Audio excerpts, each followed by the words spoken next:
I'm pleased to introduce Crowdsource the Truth viewers to a new guest today. I'm joined by Eric Rosenwald, and Eric is a journalist. He's got a background in aerospace engineering. He's a professional drone pilot, and he's a smart guy. I'm glad to have him with us here today. How are you, Eric?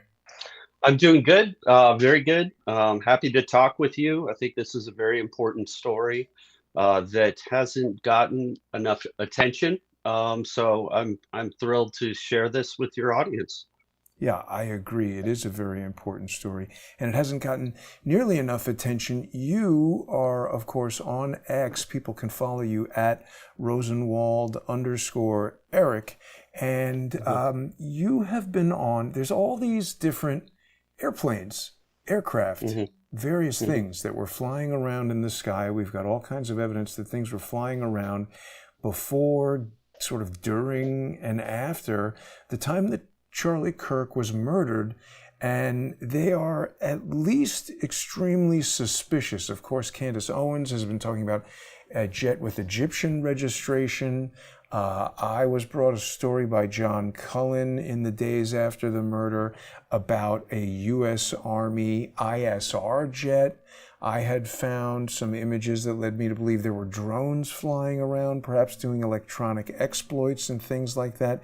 You now have found not a jet, but a turboprop craft that was taking some sort of survey. Can you tell us what it is that you found and fill us in on this whole story if you could? I started flight tracking using a service called adsbexchange.com. Many of your viewers are probably familiar with Flight Radar. That's a common tool that's like that. It allows you to see aircraft. But one of the problems with that and Plane Finder and some of these commercially available flight tracking services is that owners of aircraft can actually pay the services to block their aircraft. ADSB Exchange is great because it's a crowd-funded, or not crowd-funded, but crowd-sourced resource. Anyone can buy an antenna to listen to what are called ADSB broadcasts from aircraft. These are pings with basic data. None of it is encrypted. It's designed for safety, that aircraft can see where other aircraft are. It includes a few data points like airspeed, altitude. If the aircraft has a call sign, it will display that. And so when you go to their website, adsbexchange.com, you'll be able to look at a radar map, and most importantly, you can see a historical viewer, so you can look back at data that's provided by that. So the way it's crowdsourced is anyone can buy one of these antennas to listen to these pings from aircraft in their area. I actually have one on my house that I feed to the service. So I actually contributed to Wow, it cool. also. So I've been using this tool. That's why I recommend your viewers to focus on ADSB Exchange. It can't block aircraft, crowdsourced. It's a great tool. So I've been using this service to track aircraft for about 10 years. And my work with that, as far as journalism, started in about 2017 when I was tracking Jeffrey Epstein's aircraft and its movements in real time. I even had notifications set up on my phone so that I could get a notification every time his aircraft took off Wow. and landed. That And sounds like another show right there. it is, and it actually, the Epstein files kind of blew up that story and that reporting I've been doing as to why Jeffrey's aircraft was in Tucson, here where I live, Tucson, Arizona. And it actually involves Noam Chomsky. And it's a pretty wild story Wow. that Whoa. just blew up because of I came across a searchable database of the 20,000 documents provided recently by I believe, the House Oversight Committee. And so I'm plugging in gaps in the story I've been reporting on since 2019. I've been tracking Epstein's aircraft earlier than that. So yeah, over the past day, I've been diving into that, and I'm about to do some reporting that will shed light on some of that. So that was my Wow. first big story Well, with excuse me for tracking. interrupting, Eric. Where will people be able to see that reporting? Because that sounds very interesting. That is all on my website. I'm a freelancer, independent journalist. So that means sometimes I'll work for major publishers. I do a lot of video journalism work. So I will do that, but I've never been employed full time by a news agency. It's always been independent. I actually got into journalism in kind of a strange way. It's just a citizen journalist. So citizen journalism is something I never forgot my roots, and so that's how I did it. So basically, as far as this story, my experience doing that flight tracking, every time there's a major incident or major news event that might involve aircraft, I go back to the historical viewer on ADSB Exchange and just usually set the timer or the time for a few hours before whatever event it is and just watch the aircraft. Something about this flight tracking stuff is that it really takes time to develop expertise on what you're looking at. It's very easy to see aircraft and make all kinds of conclusions. Something I always say is that every aircraft has its own personality type, and they usually fit into a series of categories. And so it's very easy to see something and think it's something big and it's not. So and that's why it's kind of like a hobby, not just a news gathering tool. So I would encourage anyone who's looking into this to really dive into it and take a look at the aircraft around where you live. Sometimes it's great to go outside and look at the aircraft you see on your little radar screen in real time. The data is broadcast like that. So I did my usual thing with the Charlie Kirk assassination. I looked up a few hours before and just watched the aircraft fly around.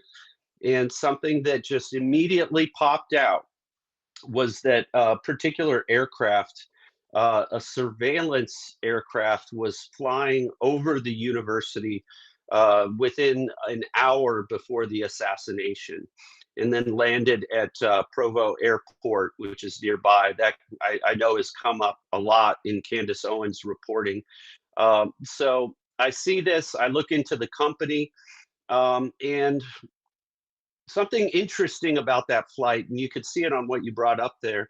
There's some lines to the far left, upper left corner, where you'll see this rake pattern, and that's a key part of that. It's underneath where it says like 11:35 a.m. in that upper left corner.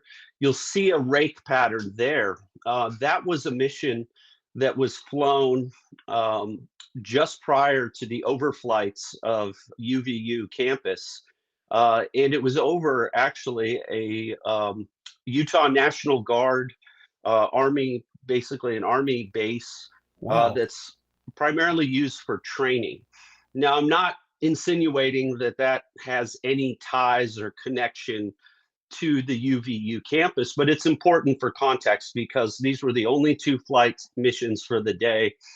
First over the Army base, and then immediately after that, flying to the UVU mission. So that's something I want to point out because it's important to get a bigger picture with that.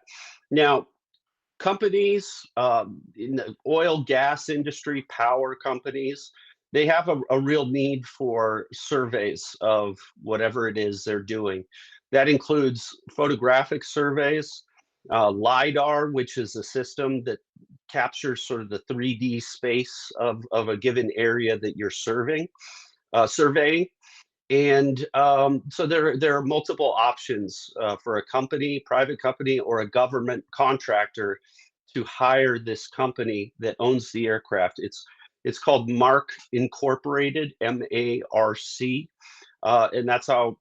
As soon as I saw this pattern, this rake pattern over UVU, I looked into the aircraft owner.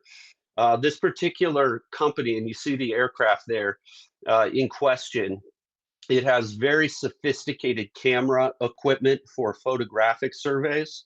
And one of the things that jumped out as this being a photographic mission was the fact that the aircraft was flying this particular kind of rake pattern over a given area that is totally consistent with a photographic mission. So Stitch the that images was together, right? exactly hundreds, if not thousands of photos. I don't know the specs on the camera.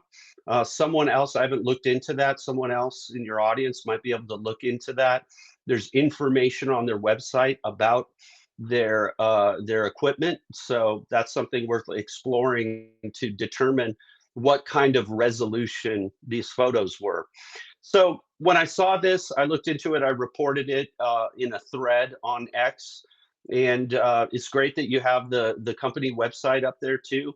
I encourage your viewers to look into that. But one of the things that jumps out right away is this company has contracts with foreign governments, domestic governments, law enforcement is clearly one of their clients, right down to the U.S. Forestry Service. The Forestry Service has a great need to look at their things, and my guess is that the overflights of the National Guard base were related to some kind of contract with the military, which would be totally consistent with their kind of work. It's just this UVU overflight that jumps out. So my first question is not conspiracy related. It's just figuring out, did this aircraft take photos on this UVU run, that rake pattern, or was it a dry run? Were they just flying this pattern but not actually taking photographs? But it was a very, very important question to ask. Were photographs taken during the UVU mission? So some people actually confused me or accused me of being a conspiracy theorist with this report, which is absurd, really, because my primary questions were photographs taken? I But don't let me really stop you for care. a second, Eric, Yes, because yes. there's a great point that you brought up with the ADS-B data, because these are radio broadcasts. Just like you can go outside with an FM radio and turn it on, and anybody can pick up the radio broadcast. It's essentially the same thing. So it's like you can't hide that. The aircraft is broadcasting these signals, so it doesn't collide with other aircraft. And even if someone is doing something clandestine, they still need to have that turned on to not crash and die. So when you crowdsource this information, these radio signals with everybody else who has the antenna, this is like triangulated and decentralized and redundant. There's like kind of no doubt that this plane was there. So the question of were photographs, I don't understand how that could be a conspiracy theory. You're just saying it's like asking if the sky is blue. Right. And what I always say too is that when it comes to the situation with the Charlie Kirk assassination, I don't really care if they were looking for a lost dog. If the photos exist from this survey mission over UVU, that's what's most important, because that would be incredibly important evidence, because it would mean there's a snapshot not only of the UVU campus, but the area surrounding it. And so my first thought was the killer or potentially killers, if it were a conspiracy, are they captured in these images? And that would be huge. That would be absolutely huge, because it's possible these cameras could see faces on people, like they could be that detailed, and that is what's the most important question. And the secondary questions are, why was it there? Who ordered the flight? Those are important questions. But for me, the first question was, does this bombshell evidence exist that could shed a great deal of light on the assassination and what happened just prior to it? I believe it was about 45 minutes before the assassination when the last set of photographs were taken on I this mean, run. isn't So isn't that in and of itself remarkably coincidental that this very specialized aircraft happens to be? I mean, it's not like this is an oil field. It's not like this is, what are they surveying right over? We can't really know, but it seems suspicious, doesn't it? it does. It does. And it's important to look back at previous flights for an aircraft like this. There are some that appear to be related to the Forest Service not long before. Again, that's consistent with government contracts that this company has. But one of the things that's interesting too about the company is they list in their capabilities rapid response. So they do have the ability to get into a place quickly and collect imagery. Right.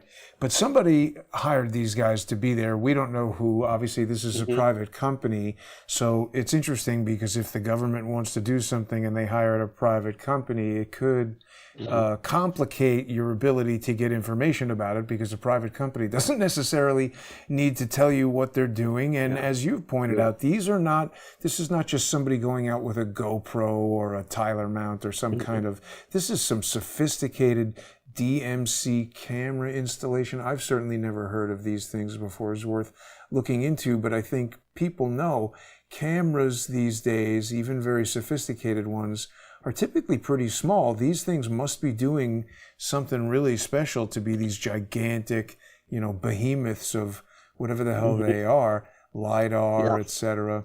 So we really don't know what this is all about. The other thing we should mention is that this is not the U.S. Army Bombardier Global 6500 jet that was initially initially brought to my attention by John Cullen. And it's also Hmm. not one of these Egyptian jets that Candace has been talking about. Obviously, everybody is very curious. I don't want to knock Candace on this broadcast. I think it's potentially very important understanding what these Egyptian jets are, but I'm having a little difficulty understanding what she's getting at. I mean, she's tracking these jets. What were they Hmm. doing there? What are their capabilities? What does she suspect them of doing? I mean, you've just told us this thing is photographing the campus something like 45 minutes before Charlie is shot. Now, obviously, we Hmm. don't know why that is, but Hmm. if someone was planning a sophisticated military mission, reconnaissance right before you do it would be something you might expect to happen. I can't think of Yeah. too many reasons why we need this incredibly sophisticated and detailed photography of the UVU campus, but Hmm. you know, but before we go to Candace, the other thing I wanted to ask in sort of response to your question, you're asking, were these photos taken? And then the thing that prompted me to reach out to you was that you said somebody did send you photos. Aren't these from this flight? So they didn't send them to me directly. There were two places that I published these images, or my story on this about the aircraft, and that was on X and on TikTok. And so I was looking through the comments on my TikTok post on it, and someone pointed me to an account that had published photos that were claimed to be from this specific flight. So I went to the account. It was a fairly new account. There was no name associated with it. It was just an anonymous Twit or TikTok user. And so I looked at the photos, and the first thing that jumped out with these photos are that you're seeing there. This is a perfect example what you have on the screen. That looks like the crowd assembling before the Charlie Kirk thing. Because of course, my skepticism as a journalist is, are these photos just fake, or are they photos taken from a different day? Looks I'm pretty very darn real, skeptical. though. And this is his It tint. sure does. It Yeah. sure does. So from a qualitative standpoint, these photos clearly appear to be legitimate photos of the event on that day. And so what I wanted to do though is, so as far as this person who published it, I was actually able to message the TikTok user about them, and there's not everything that I want to reveal just to kind of protect their identity. Um, Clearly, they were releasing controversial photos potentially, but it sounds like this person was doing it more for ideological reasons of knowing that these photos were important to the investigation, and that was their motivation for posting the photos under an anonymous account. So it sounds like this person had clearly had access to these photos. I don't know exactly why. Naturally, this person had some clearly had some sort of professional relationship with either the company or contractors or someone. This person had access to legitimate photos. So one of the things, one of the most important thing I wanted to do is not just rely on the qualitative evidence of these photos with the what you just showed there, the crowd assembling, but I also wanted to bring some science to it. So I zeroed in on one of the photos. I believe it was just over 20 photos that were posted. And the account user did tell me that there were high resolution images. What you are seeing there is not the high resolution original photo. So whatever's out there, there are much clearer, much more detailed photos.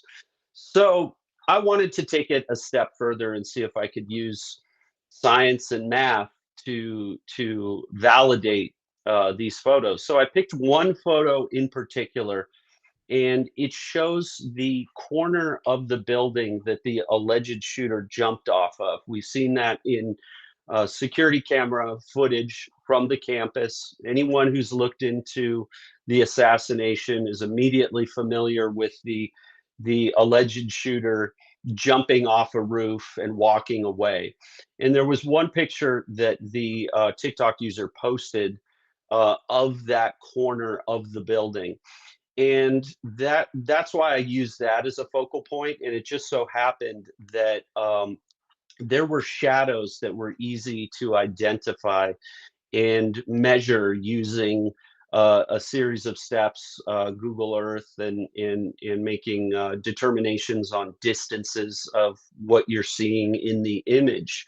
And so my goal was to validate these photos, or confirm that they're legitimate, by analyzing the shadows in the photos. The shadows are important because the shadows are defined by where the sun is in the sky. Um, and that's a known quantity. There are many tools available online to look up what the solar data is on a given day and a given location.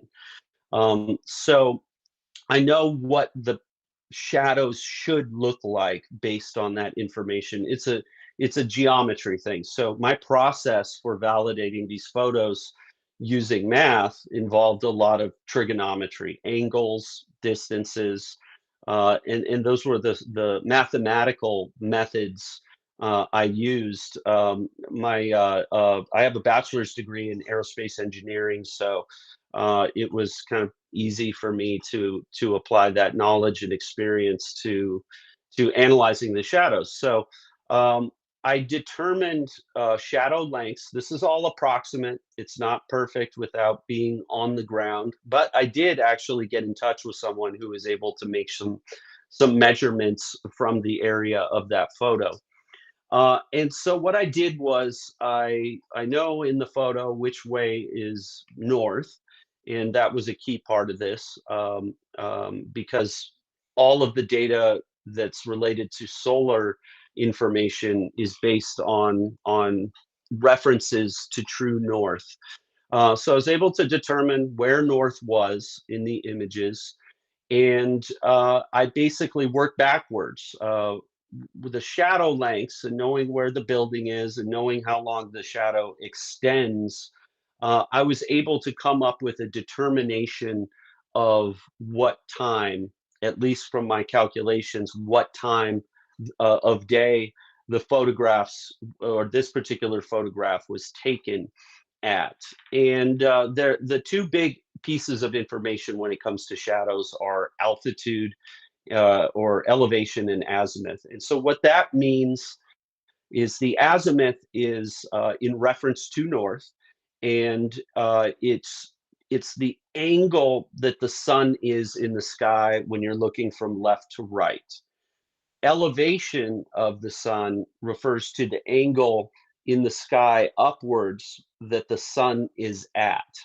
So based on the shadow analysis, I came up with an approximate time based on the altitude and azimuth determined by my analysis of the shadows.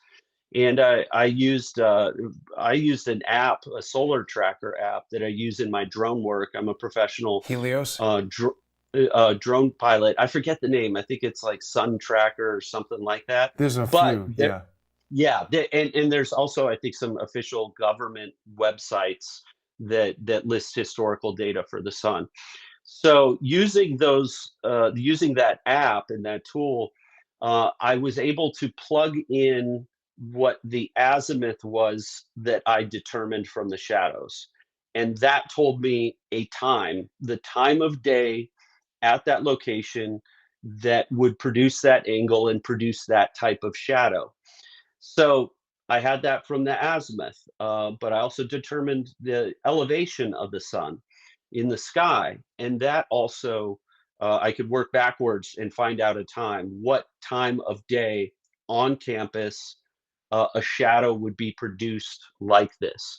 And the two times that I came up with were very close to each other, and they're not going to be exact because I don't have exact measurements of the shadow there, but I worked really hard to get as accurate information as I could.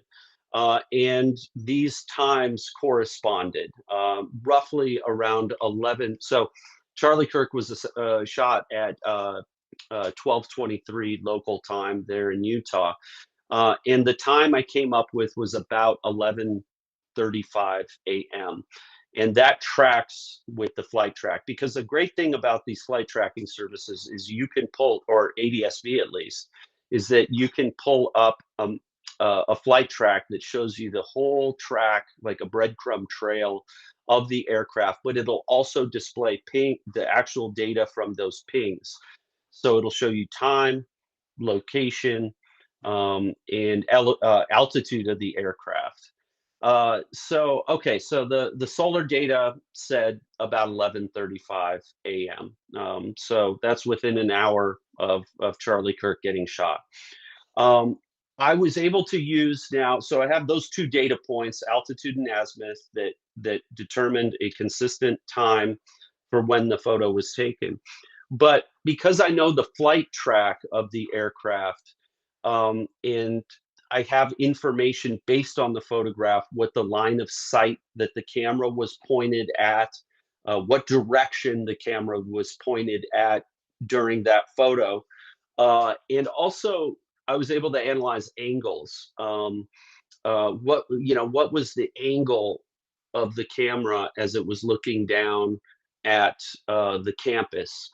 And I was able to, so it flew a rake pattern. So clearly one of these photos was taken at some point as it traveled in this back and forth. It flies in one direction, does a U-turn, and then flies back over in these perfectly straight lines using the systems like autopilot systems on the aircraft. Those are necessary to do this kind of survey work.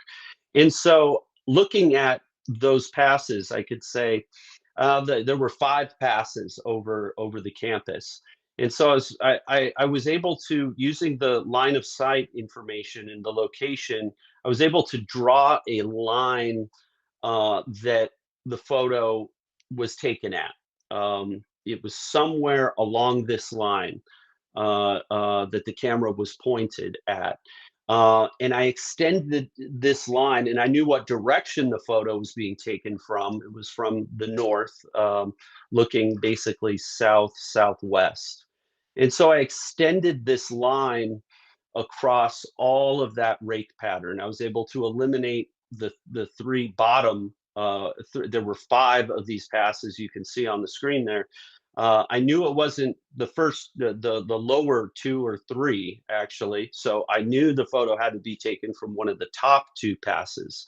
I also knew the altitude of the aircraft and the elevation of this particular part of campus. That allowed me to determine the angle looking down of the aircraft. And that helped me determine where this photo was likely taken. And so using those pings of where the aircraft was at what time, critically, the photo or where the aircraft was, the time of that moment, um, the final pass, that intersection point of the line of sight, um, turned out to be about 11:35 a.m. And so now I have three data points that all line up. In fact, one of these numbers was, within 30 seconds of each other. So it's very clear from the math that I was able to determine the exact, well, roughly exact, within maybe a few seconds of where the aircraft was when the photo was taken. So at this point, I have three data points taken with different methods. They were independent of each other, which is critical if you're going to do this kind of mathematical analysis. You can't have one data point rely on another data point because it can cascade and give Compound you errors. exactly compound errors that lead to a wrong conclusion potentially. So it was important for me to get these three independent variables lined up, and they all Well, corresponded to the let me just same ask you time. quickly, Eric, because I think this is brilliant and fascinating. I don't want people to become confused, however. Do I Sure. understand? I mean, basically, we look at this photo, and that's Charlie's tent. You've got Hmm. this information about the flight. I mean, obviously, they're taking pictures of the students. It's not even a Yeah. question. I mean, maybe this is ancillary to whatever else they were doing there. But again, as Hmm. far as the suspicion goes, this seems like a reconnaissance flight of this event. Correct. Correct. I mean, that was clear. And so the photos, the first question I had was that yes, photos were taken. Related to that is who has custody of these images. And now that I was able to confirm not just with the qualitative stuff of seeing the tent, the crowd develop, but there's science that backs up the legitimacy of these photos. So clearly, it was a photo reconnaissance flight that did, in fact, take photos. And so that kind of leads me to the next set of questions. But Why before we was get it there, there? Yeah. let me just ask. So you're doing all this mathematical analysis to just basically eliminate any possibility that this photo is taken by some internet jokester who just wants a lot of clicks from Charlie Kirk related stuff. And you've basically proven that because the ADS-B data is separate from this photographic data and confirms the Hmm. location of the plane, corroborates the angle, the time of day. Okay, now I get it. So you're just Hmm. proving beyond a doubt that this is not some AI photo that somebody is just trying Yeah. to go viral and produce some controversial material. That's brilliant. That's really good. And something to point out too is that I did this analysis on that key photo of the corner of the building that the alleged shooter jumped off of. But this analysis that I did can be done with all of the photos. Some of them might be more difficult to do this analysis with, but the math is the same. It doesn't matter, what it is. So that can be done. It's just And a really, process, basically, right? yeah, yeah, Now, and let me ask you exactly. It's just a one other thing real quick. So on this TikTok account, Universe Hop, this is your TikTok or this is this unknown no. person?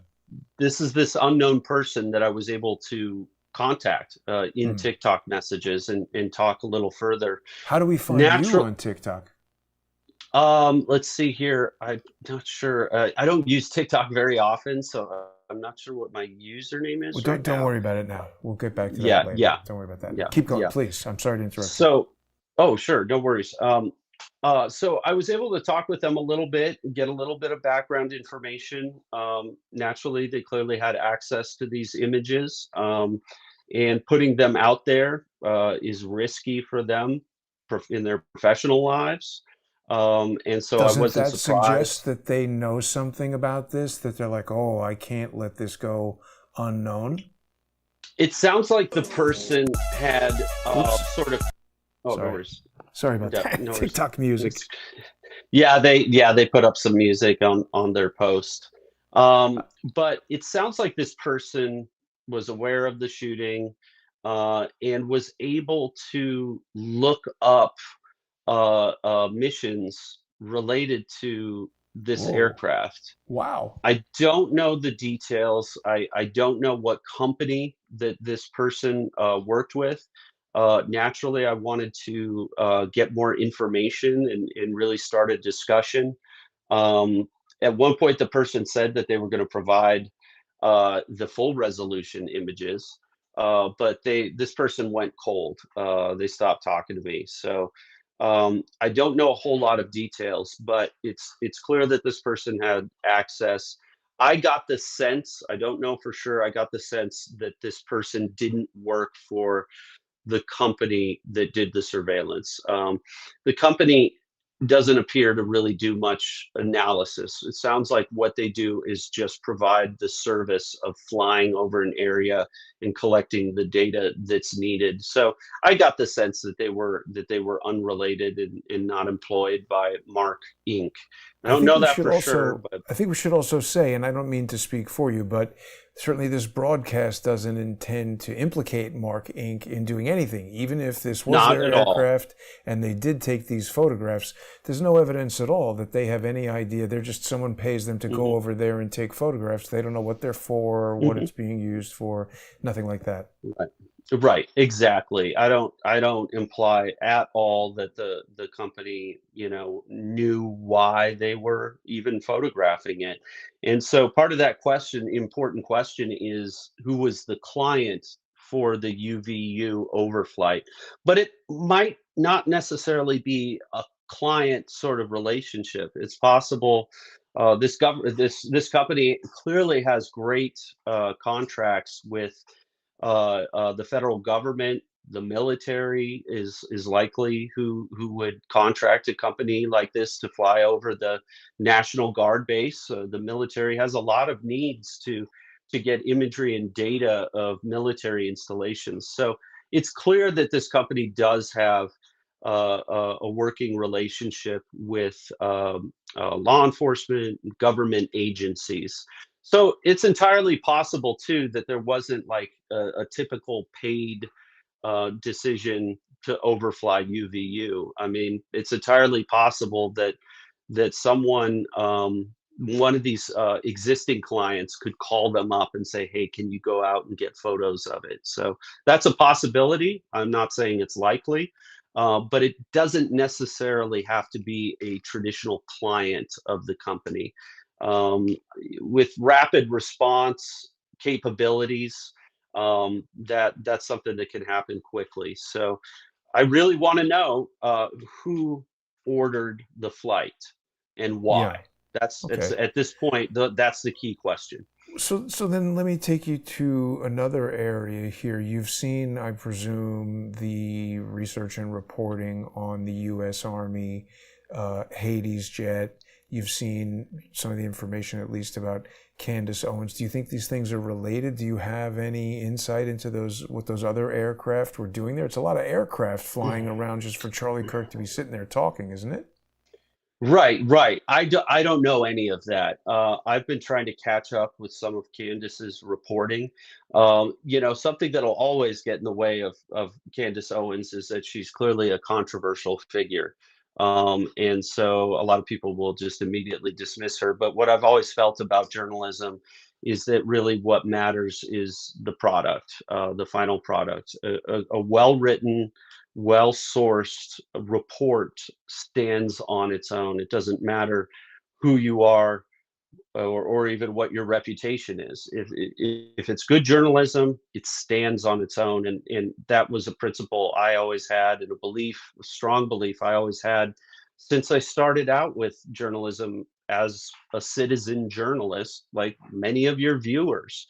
So I'm actually proof that you can start out as a citizen journalist and turn it into a professional, to turn it into a career. So that's why I'm sure a lot in your audience take that approach. But I want to remind them that if they stick with it, and no matter what their background is, no, I don't have a degree in journalism, but I do it. I do news production, things that very few people work, that very few people without an official credentialed past in journalism can do.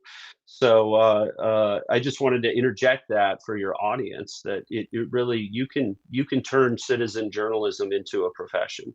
Well, and I think the So commoditization of news gathering and dissemination has allowed people like you and me who have specialized skills in other fields to get into journalism where traditional journalists wouldn't really be able to do this kind of reporting in the way that you are. So let me take you to some of the stuff that I found early on that was quite curious because, I just started looking around for videos and saw that this guy, Adam Bartholomew, had recorded a live stream, and I noticed that he was recording for like about 20 minutes or so, and then he's up mhm, on the roof over here talking to these guys, and mhm. literally 1 second before the shot is fired at Charlie, this guy's broadcast was cut out. Now, in this video, I'm going through and I'm analyzing. You and I were speaking before the show.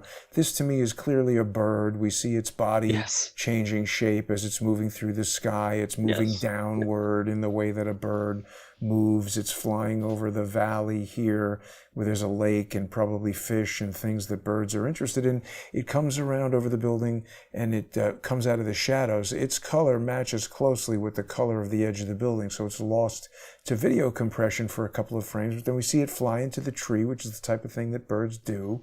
Here we see an Mhm, insect, which is amazing. I was quite surprised that a cell phone camera could image this thing as clearly as it does, but we see the wings mhm, flapping, the segmented body wiggling around as it moves through the air. Even on this live stream, people can see that level of detail. But then the shot is fired. All these people react immediately. This comes from a triple redundant recording that Adam made. And so that's mhm. the only reason we have this. His live stream was cut right as the shot occurred. And that seemed very coincidental to me. I know you and I have only just begun to get to know each other, Eric, but a lot of what I do is walking around New York City, kind of razzing the cops, and they know me, and I have been, I believe, thwarted by electronic exploits now. So here's something flying that does not look like a bird to me because it's flying in a very kind of orbital pattern. It appears to be moving up. There's wiggling happening, but it's tough to tell if that's wing flapping or just video compression from a low resolution thing. I've blown it up like crazy. And of course, generally, in my experience, birds don't flock to gunshots and human chaos. They fly away from that. They're not sort of checking out what's going on over here, but that could be a reconnaissance drone. The other thing that we Mhm. noticed was this thing, which is emitting smoke. And I've never seen a bird do that. Certainly, lithium polymer batteries are very volatile, and a drone experiencing some kind of failure might emit smoke. I'm also aware that certain industrial and military drone aircraft use hybrid gas electric fuel cells. Then we've got this other thing that shoots upward very fast. It's only 5 or 6 frames of video. Doesn't seem to be flapping its wings, and it's got a rigid body. It moves by very, very quickly. And then we have this final pass of this thing that just looks like a puck that shoots by in like 3 frames. Mhm. Have you seen this imagery before? And whether or not, what do you think about all this?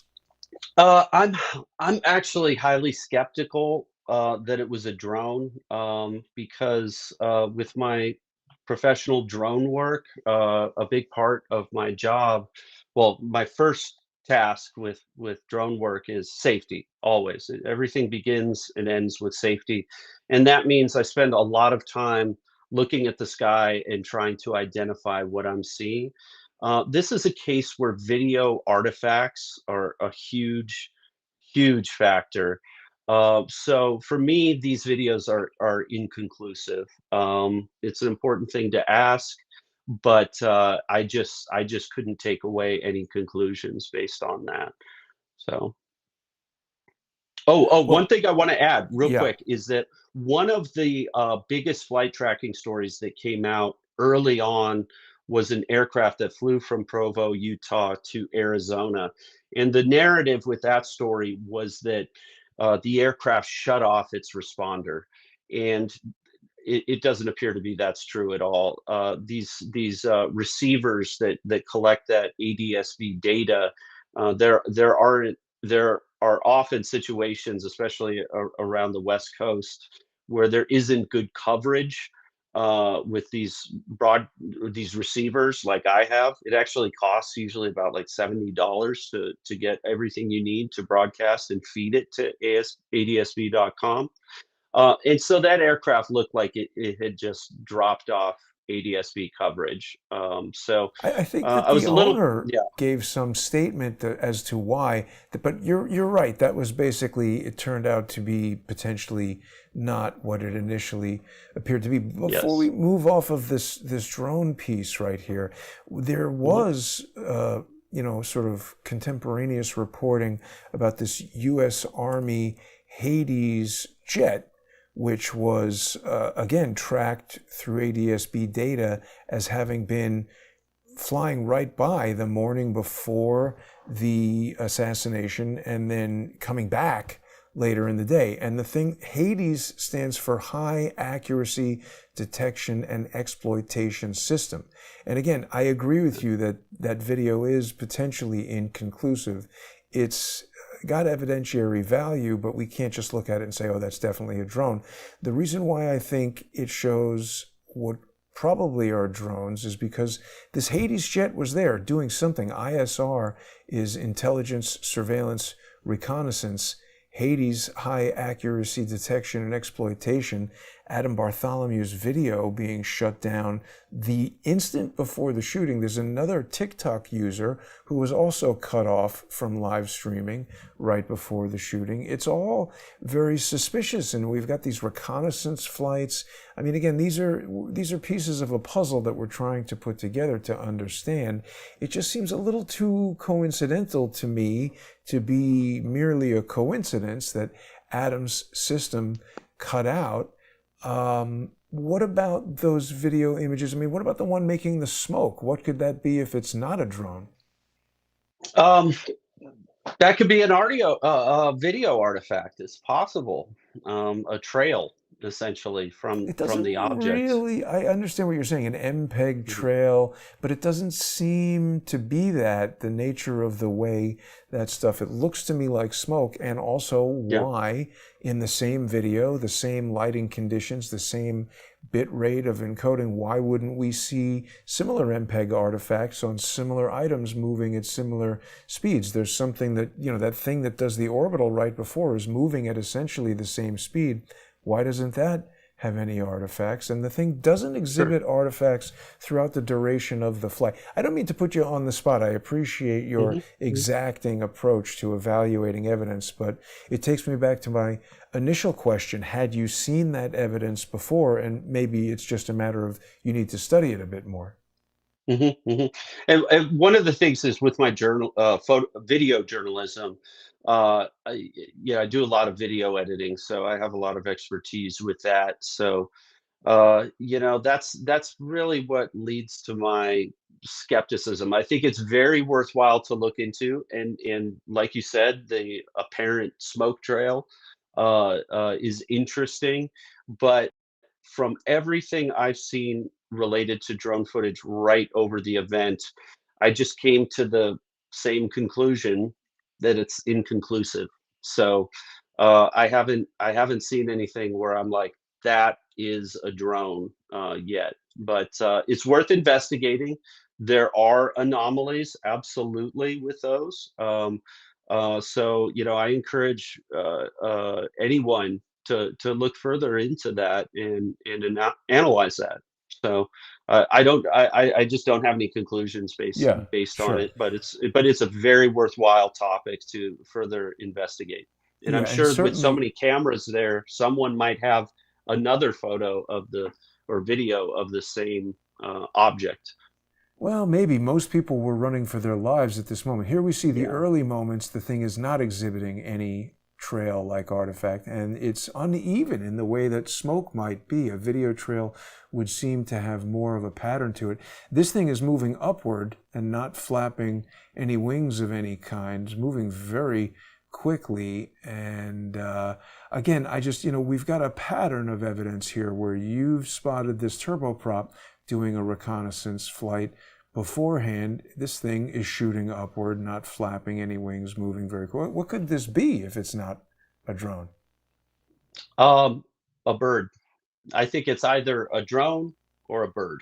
But how Those could are it be a the bird if it's not flapping its wings? And why is a bird? We haven't seen any other birds flying directly over this crowd in an hour and 7 minutes of footage. There are many birds, but they are all of a similar type. They look like eagles. There's a lot of eagles over there in Utah, and they're all over in the valley over the lake, like I said, where fish and other things that birds would be concerning themselves with. I don't know. I appreciate the skepticism, but I'm pretty convinced that we might have some drones here. There was another video that I had from our buddy with the Dolby Vision HDR that seemed to possibly be a drone. And I just want to take a quick look at that. I don't know, anything else that you're working on with regard to this? You said this person went dark. That's unfortunate, but of course it happens. Yeah. Any other leads or what you might go to next with that? So one of the leads I have, and again, I want to emphasize that the public seeing the imagery and the full resolution imagery and the complete photo set, which could number in the hundreds, if not thousands of photos. My main concern is that the public gets to see that. Um, so what was the question again? Well, just how we might get to that now that this Oh, yeah, person yeah, who's yeah. gone So, oh, dark. okay. So, I want to find out who was the client, or really more specifically, who ordered the flight. And there are services out there that provide GIS imagery, that's just sort of geographical data that's related to like LiDAR. But there are websites out there, services out there that provide that kind of imagery. So I'm wondering, if this person on that created the TikTok account was somehow able to access it through that. Again, this could be coincidental. It could even be that UVU hired them to survey the school uh, uh, related to preparing for a construction project. That's one common need for this kind of imagery. But I think anyone investigating this really needs to try to find out who the source, what company, organization was the source of these images that the TikTok user was able to obtain. And one of the things I would love is for Mark Inc. to at least release a statement. They have clients that highly sensitive clients for sure. I mean, foreign governments are not going to want this company to release information on it. So I would fully expect that the company would have nothing to say about that. But just getting the company on record with some sort of statement about this, answering a few questions, even if their answer is that we can't answer the question, that would be really big. So, I would hope that other journalists out there can put pressure on the company to at least come up with a statement on it. Um, if this TikTok user doesn't post anything else, well, maybe there's someone else, a whistleblower, that does have access to those images, that could come out and release the rest of them. So yeah, I think it's possible that there are some websites out there that provide this kind of survey imagery, that might have access to that, and someone who works in this industry might have a unique ability to obtain these images. I'd love to know who has custody of these images currently. Does the company that contracted or ordered it? If it was just a coincidence, do they have access to it? Does the government have access to the full, and I'm talking about the full set of images that are high resolution, because what you're seeing on TikTok is not. And yeah, I included that also in an X thread. I included all of those photos where I outlined this fact that the first question I had, were images taken, that was answered. So yeah, I think any further investigation really should revolve around who has custody of those images.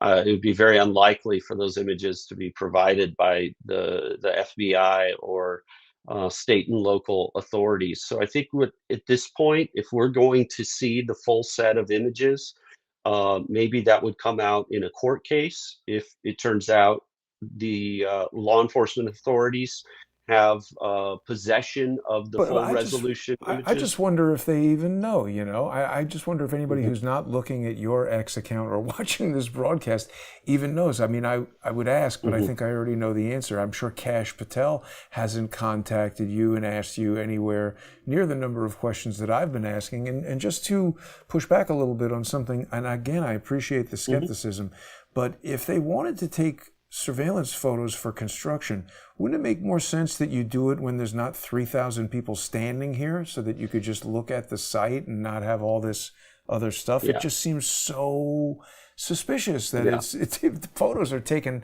This is what you do if you were going to shoot the guy in half an hour. And I'm very skeptical through every step of this, but I mean, it's undeniable the possibility that this wasn't a coincidence, that they weren't doing a survey of something else, because the flight did go over Interstate 15, and I could see the state of Utah being interested in that, so that's always a possibility. But it really is. There's a lot of coincidences here that make it a very important, reasonable question to ask. Was this flight related to a conspiracy to kill Charlie Kirk? I mean, it's just an obvious, reasonable question to ask. Absolutely. And I think that is a perfect moment for us to break. It's been great meeting you, Eric. I really appreciate your journalism, your skepticism. I don't need you to come on here and agree with what I say, but it's good Mhm. to have a professional and a skeptical eye. I think people are going to want to hear more about your research into Jeffrey Epstein's screwy jet. I want to talk to you about that 727 and what they might have been dropping out of that back Yes. door. It was from 1969, before the Cooper vane was installed. So I know a little bit about aviation Okay. myself. I think you and I could have some good conversations, but people should definitely follow you on X at Rosenwald_Eric. And they can also go to Rosenwaldphotography.com. Check out everything you would want to know about Eric.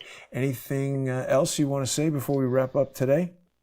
So, one last thing is, yesterday when I got a hold of a searchable database for Jeffrey Epstein, I encourage people to go to my website. It's on the sidebar, the links to a two-part series about Jeffrey Epstein and his involvement with my alma mater, the University of Arizona here in Tucson.